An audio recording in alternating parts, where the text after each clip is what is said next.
Goeiedag graad 12 leerders, welkom by vandag se geografieles. My naam is Rina van Heerden en hierdie les word aan jou gebring deur die Noord-Kaapse Departement van Onderwys in samewerking met Pakama Navorsing en Ontwikkeling. Ons gaan vandag voort met jou voorbereiding vir vraestel 2 en ons gaan kyk na vraag 2 wat bestaan uit ekonomiese geografie. So aan die einde van hierdie les behoort jy in staat te wees om vrae te beantwoord oor ekonomiese geografie. Die ekonomiese geografie onderwerpe sluit in 'n struktuur van die ekonomie, suikerriet, voedselsekuriteit, goudmynbou, tipe industrie en die PBV kerngebied. Wat nie ingesluit het hier is nie, wat jy ook moet voorberei, is die Durban Pinetown streek, die Maputo ruimteontwikkelingsinisiatief, as ook die Dubai handelshawe. Dis nie ingesluit nie, maar jy moet daarop ook fokus vir die eksamen. Struktuur van die ekonomie. Ons kyk na die vrae, hulle kan vir jou vra byvoorbeeld die wisseling van goedere en dienste tussen lande. Gaan dit internasionale handel wees of 'n handelsooreenkoms? Dit is internasionale handel. Ongunstige handelsbalans verhoog werkverskaffing of verhoog werkloosheid. Ongunstige handelsbalans gaan altyd werkloosheid bevorder. Goedere wat in 'n land ingebring word, is invoere. Voordele van internasionale handel is toegang tot buitelandse valuta of 'n afname in beleggings, dis 'n toegang tot buitelandse valuta. Aktiwiteite van die tersiêre sektor is vervoer en handel en konstruksie en navorsing, dit is vervoer en handel. 'n Doeltreffende openbare vervoerstelsel verhoog produksie, nie ekonomiese koste nie, maar verhoog vervoer, want dis doeltreffend. Die verskil in waarde tussen 'n land se invoere en uitvoere is jou handelsbalans. In- en uitvoere gaan oor handel. Goed, suikerriet, verwys na die infografika hieronder oor suikerrietboerdery. Hier is jou leesstuk daaroor, hier is syfers oor Suid-Afrika se suikerbedryf en hier's 'n kaart vir jou. Daar kan 'n vraag oor suikerriet in die vraestel wees. Wat is die persentasie afname in suikerrietboere in die laaste 2 dekades? Identifiseer 2 provinsies op die kaart waar met suikerriet geboer word. Noem 2 fisiese faktore wat suikerrietboerdery in die provinsies bevorder. Waarom is suikerrietboerdery belangrik vir die klein dorpe en landelike dorpies van Suid-Afrika? Verduidelik 3 ekonomiese faktore wat 'n negatiewe impak op suikerproduksie in Suid-Afrika het.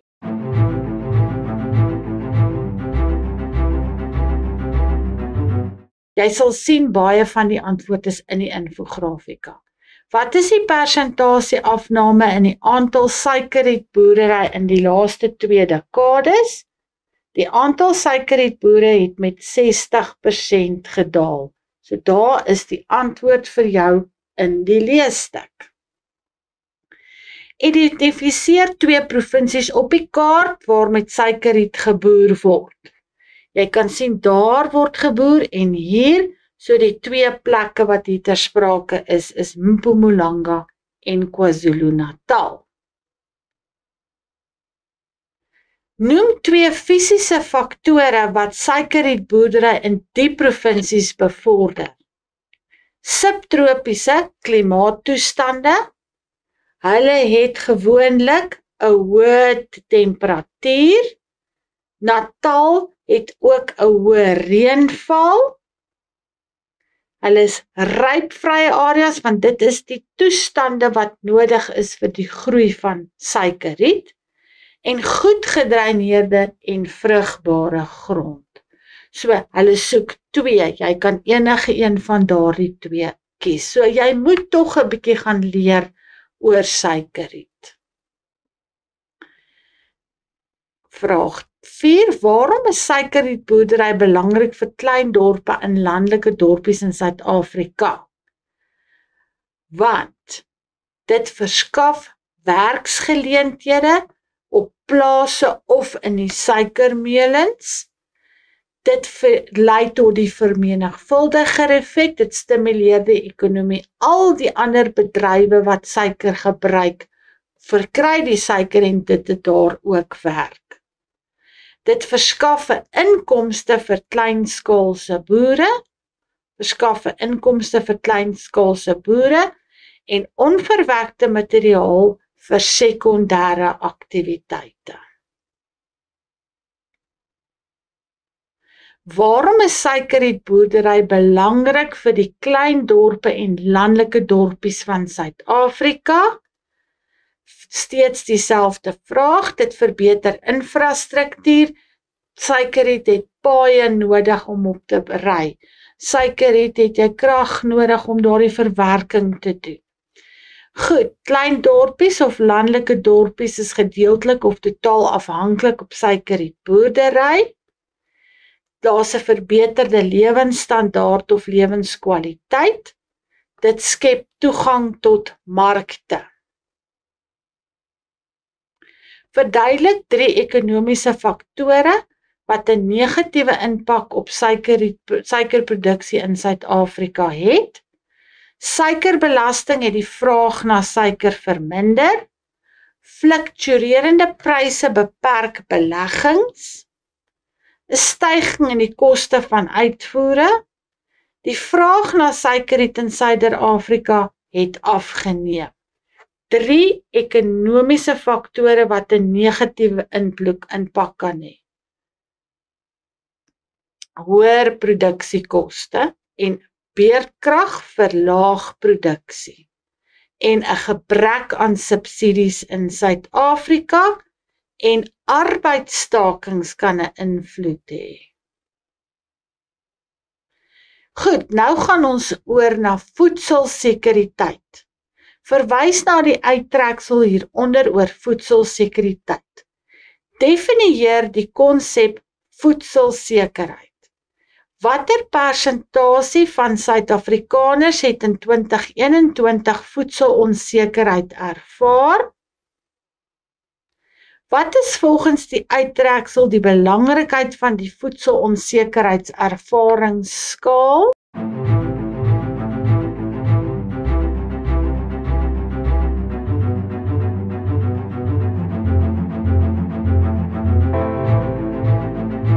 En stel voor hoe gesondheidspandemies soos COVID-19 tot voedselonsekerheid in Suid-Afrika lei. En in 'n paragraaf van ongeveer 8 reëls verduidelik hoe die Suid-Afrikaanse regering boere kan bystaan om teen 2030 zero honger te behaal.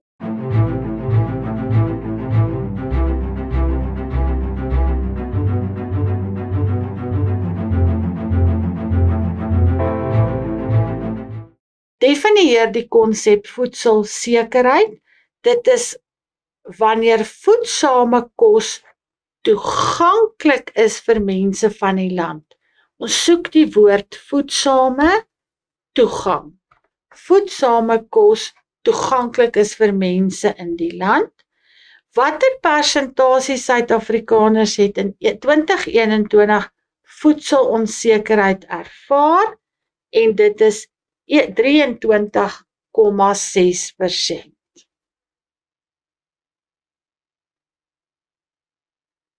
Wat is volgens die uittreksel die belangrikheid van die voedselonsekerheid ervaringsskaal vanuit die uittreksel uit? Meting van dit hierso staan dit, die ervaring het ons bekend gestel, aangesien voedselonsekerheid 'n globale verskynsel, is dit belangrik om dit te meet deur toerusting gebruik wat vergelykbaar oor lande kan waarborg. So, wat wil hulle doen? Vergelykbaarheid. Voedselsekerheid van lande met mekaar vergelyk. Stel voor hoe gesondheidspandemies soos COVID-19 tot voedselonsekerheid in Suid-Afrika lei. Mense was nie in staat om te werk nie, wat voedselproduksie verminder het. As gevolg van werkloosheid kon mense nie voedsel koop nie. Grense was gesluit en die lande kon nie met mekaar handel dryf nie, so kos kon nie ingevoer word nie. Intensiewe kan die produktiwiteit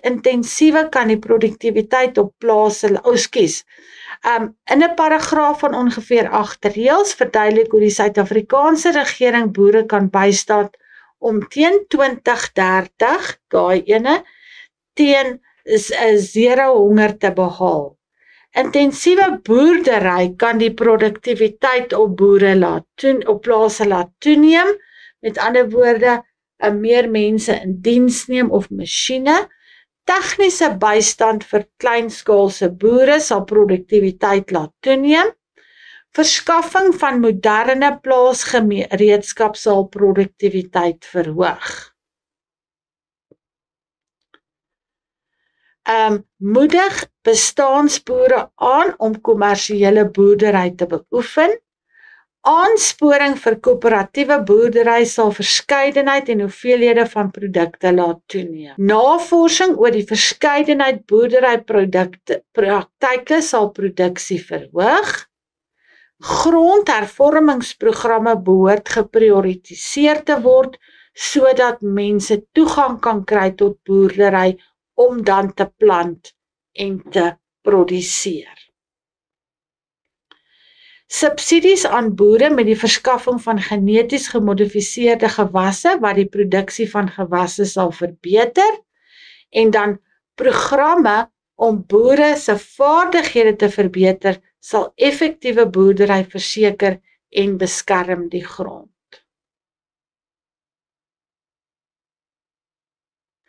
En toegang tot pestdoders en insekdoders verbeter en verseker hoër kwaliteit gewasse.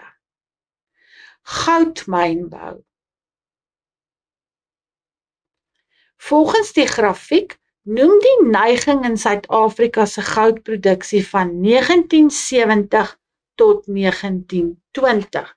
So daar's 1970, daar's 2020 wat sou gebeur het. Hoeveel ton goud het Suid-Afrika in 2020 geproduseer volgens die tabel? Volgens die tabel, watter land was die leidende goudprodusent in 2020?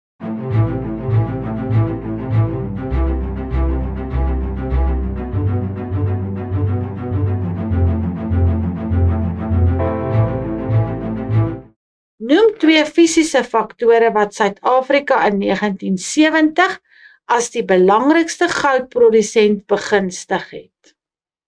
Stel 2 faktore voor wat van 1990 tot 2020 tot 'n afname in goudproduksie gelei het.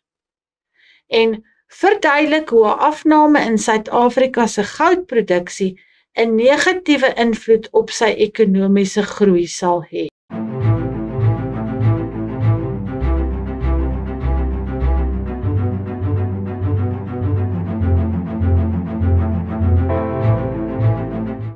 Volgens die grafiek noem die neiging in Suid-Afrika se goudproduksie van 1970 tot 1980 en dis 'n afname, so dit is 'n afname.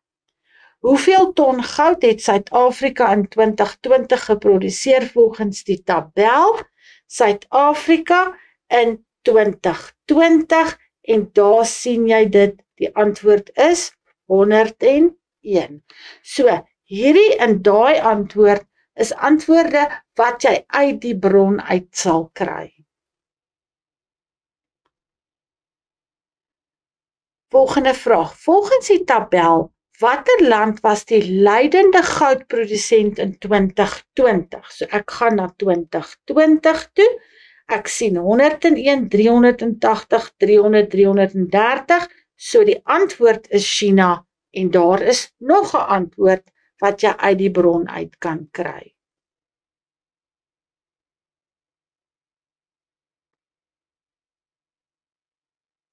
Noem 2 fisiese faktore wat Suid-Afrika in 1970 as die belangrikste goudprodusent begunstig het. Dit is nou inligting wat jy moet ken. Die Witwatersrand het die grootste goudrugafsetting. Die goudafsettings is nader aan die oppervlakte, wat beteken is maklik om te myn. 'n laer geotermiese gradiënt en goudreserwes is van hoë kwaliteit. Stel 2 faktore voor wat van 1990 tot 20 tot 'n afname in goudproduksie gelei het. Daar was opstande gewees, daar was arbeidsdispute, mense het met mekaar verskil ten opsigte van lone, afname in beleggings in myne van die buiteland, sommige myne moes permanent sluit, dan verloor mense hulle werk en daar word niks geproduseer nie. 'n hoë getal onbekwame myners, die dreiging van nasionalisering en kragonderbrekings of beerdkrag. Duidelik, ons is nog steeds verduidelik hoe 'n afname in Suid-Afrika se goudproduksie 'n negatiewe invloed sal hê. 'n Toename in werkloosheid beteken mense het nie geld om goed te koop nie. Verminderde markte en winste van besighede sal afneem. Minder belasting word aan die regering betaal, wat begrotings vir die ontwikkeling van infrastruktuur sal verminder. Verduidelik hoe 'n selfde antwoord, 'n afname in die veelvuldige effek wat daartoe lei dat alle sektore van die ekonomie in die land beïnvloed word. Afname in die buitelandse valuta as gevolg van minder gouduitvoere wat ekonomiese resessie veroorsaak, en sommige myne word gedwing om toe te maak wat die BBP van die land verlaag. Ons kyk dan nou oor die tipes industrie wat kan gekry word. Daar is 'n diagram. Watter een is naby aan kliënte geleë? Die beskikbaarheid van verskillende forme van vervoer is belangrik. Benodig groot hoeveelhede gelyk grond aan die buitewyke van opgeboude gebiede. En die ligging word nie deur enige spesifieke faktore bepaal nie.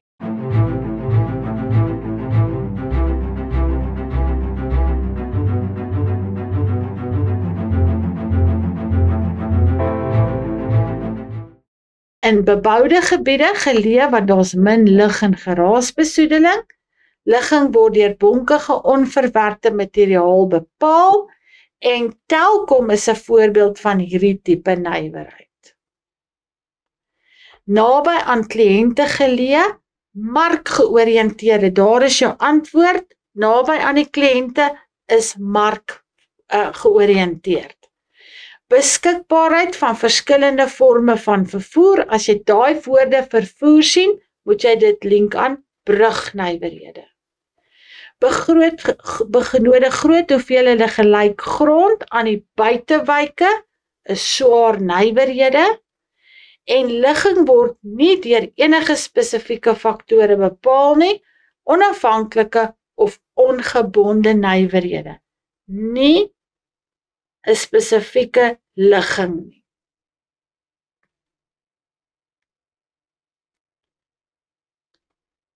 In 'n opgeboude gebied geleë, want daar's min lig en geraasbesoedeling, ligte nywerhede. Min lig en geraasbesoedeling is ligte nywerhede. Die ligging word deur bonkige onverwerkte materiaal bepaal, dis grondstof georiënteerde nywerhede. En Telkom is 'n voorbeeld van hierdie tipe nywerheid, dis 'n alomteenwoordige nywerheid. Dan, die Pretoria Witwatersrand Vereniging Karre Nywerheidstreek Verwys na die inligting in die infografika oor 'n karrenywerheidstreek in Suid-Afrika en beantwoord die vrae wat volg. Identifiseer die karrenywerheidsgebied wat in die bron uitgebeeld word. Noem 2 hoofnywerheidsaktiwiteite uit die infografika wat in hierdie karrenywerheidstreek geleë is. En vanuit 'n ekonomiese oogpunt verduidelik waarom 20% van die bevolking in Suid-Afrika in hierdie karrenywerheidstreek woon.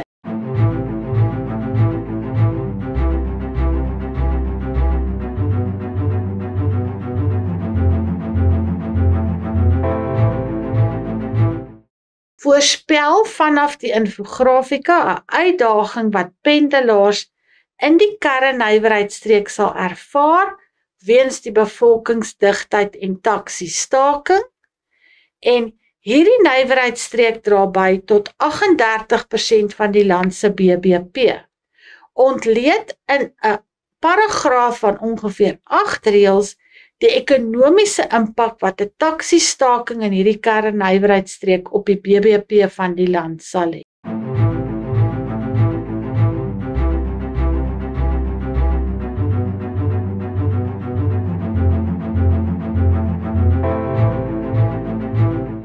Goed, die karrenywerheidstreek, daar sien jy dit, is die Pretoria Witwatersrand Verenigingsstreek. Noem 2 hoofnywerheidsaktiwiteite uit die infografika wat in hierdie karrenywerheidstreek geleë is. Dan sal jy sien, hulle sê vanuit die infografika. Hierso kan jy sien, motorsektor, die middelpunt van die motorsektor, navorsing, ontwikkeling, innovasie en so aan. So hierso kan jy van daardie sien, die farmaseutiese, dit sal die iewerste ook wees.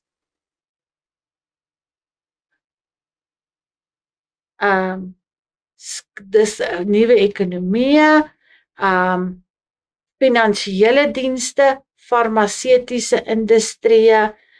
So jy moet gaan lees en kyk waar jy sal sien. So daai ene is daar en die motorsektor is daarso. Vanuit 'n ekonomiese oogpunt verduidelik waarom 20% van die bevolking in Suid-Afrika in hierdie karrenywerheidstreek woon.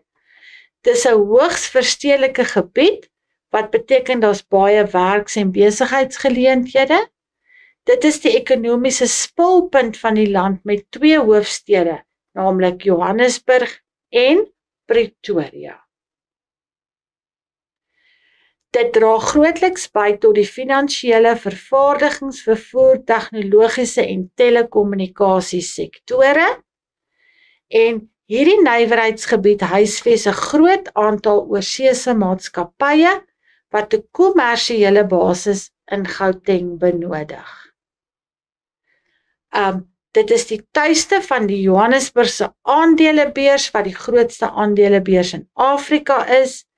En van die grootste maatskappye in Afrika en in die buiteland is in Gauteng gesetel, naamlik Vodacom. En voorspel vanaf die infografika 'n uitdaging wat pendelaars in die karrenywerheidstreek sal ervaar weens die bevolkingsdigtheid en taksiestaking. Die talle taxi-pendelaars sal gestrand nadat operateurs gestaak het. Sommige pendelaars het naby verkeerskruisings gestaan in die hoop om ander vorm van openbare vervoer te kry. In ander woorde, daar's 'n gebrek aan openbare vervoer. Die nywerheidstreek daarby tot 38% van die land se BBP ontleed in 'n paragraaf van ongeveer 8 reëls die ekonomiese impak wat 'n taksiestaking in hierdie karrenywerheidstreek op die BBP van 'n land sal hê. Dit sal 'n beduidende impak hê op mense wat werk toe gaan en teruggaan. As hulle nie by die werk kan kom nie, verloor hulle inkomste. Die taxi-bedryf gaan geld verloor en hulle bydra tot die BBP gaan min wees.